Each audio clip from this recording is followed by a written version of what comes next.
இது Malaysian episode 3. Kuala Lumpur ஏர்போர்ட்லேருந்து டேரெக்டாக Malacca சிட்டிக்கு போயிட்டோம். ஸோ ஏர்போர்ட்லேருந்து இது 1 hour ஜர்னி. அதுக்கப்புறம் நேராக வந்து ஒரு இடத்துல காரை பார்க் பண்ணிவிட்டு அங்கேருந்து வந்து பிரேக்ஃபாஸ்ட்டுக்கு போயாச்சு.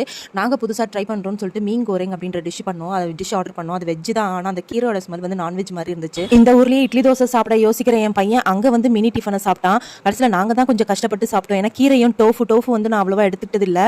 அதுக்கப்புறம் இந்த ஏரியா பாருங்கள், இது வந்து ஆக்சுவலாக அந்த கலர் பில்டிங்கு, 2 பக்கமும் ஸ்ட்ரீட்டு, சென்டரில் வந்து க்ரூஸ் போகிற மாதிரி ரொம்ப அழகாக இருந்துச்சு. ஸோ அது நாங்கள் போகணும்னு பிளான் பண்ணோம். அதுக்கப்புறம் இதுதான் ஜங்ஷனு. இங்கேருந்து தான் எல்லாருமே வந்து ஒவ்வொரு இடத்துக்கும் போயிட்டு சுற்றி பார்க்குறாங்க.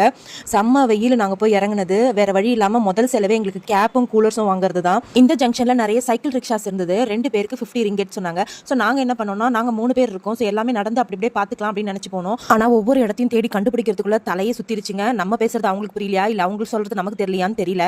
அதுவும் இல்லாமல் இங்கே வந்து நாங்கள் எல்லாமே கரன்சி மாற்றி வச்சுருந்தோம். ஆனால் அவங்க வந்து நிறைய இடத்துல வந்து கார்டு கேட்குறாங்க.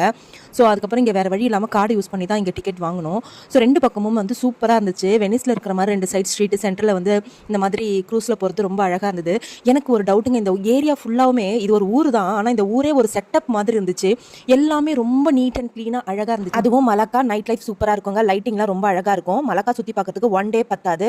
பட் நாங்கள் எங்கள் ட்ரிப்பில் இது 1 dayல தான் கவர் பண்ணுற மாதிரி இருந்தது. பட் இந்த க்ரூஸுக்கே எங்களுக்கு half a day போயிடுச்சு. இங்கேருந்து பிளான் பண்ணிட்டு போனதில் சிலதில் வந்து ப்ரீ புக்கிங்னு சொல்லிட்டாங்க. ஸோ அதெல்லாம் எங்களுக்கு பார்க்க முடியல. மலாக்கா கண்டினியூவேஷனை எபிசோட் 4ல பார்க்கலாம். பாய்.